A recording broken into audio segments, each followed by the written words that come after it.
Chỗ ngày em dược say đây nè. Sạch long miên đã bỏ rạp. Ở đây cho mình tha. Mà dược say đây bên. Ở đây dùng cho mò này bỏ.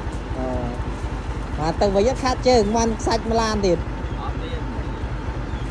Ở đây bơ phi lan này. Ở đây nhóm đây lúc đây. Lốc. Rìa chứ. Đực. Mò.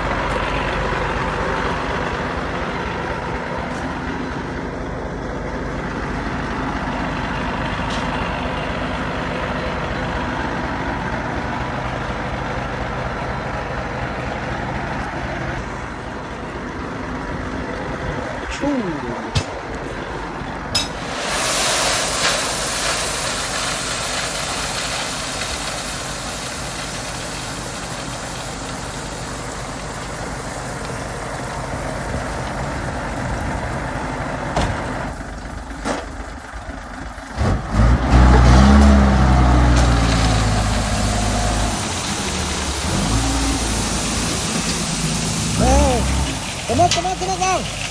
Chỗ đây kìa. Chỗ đây kìa. Cái mốc.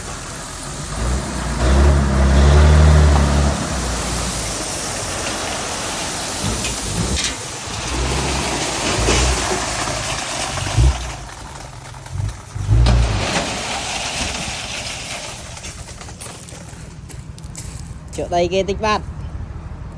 Chậm rồi.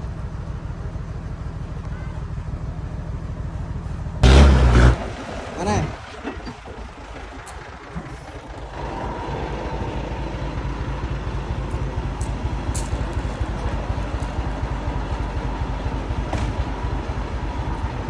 Sạch canh tới một sai không? Bát. Sạch bánh lan đông canh tới một sai. Chỗ ngày em dược say đây nè. Sạch long miên đã bỏ rạp. Ở đây cho mình tha. Mà dược say đây bên. Ở đây dùng cho mò này bỏ. Mà từng với dược khác chứ ngoan sạch mà lan thì. Ở đây. Ở đây bơ phi lan này. Ở đây nhóm đây lúc đây. Lốc. Rìa chứ. Đực. Mò.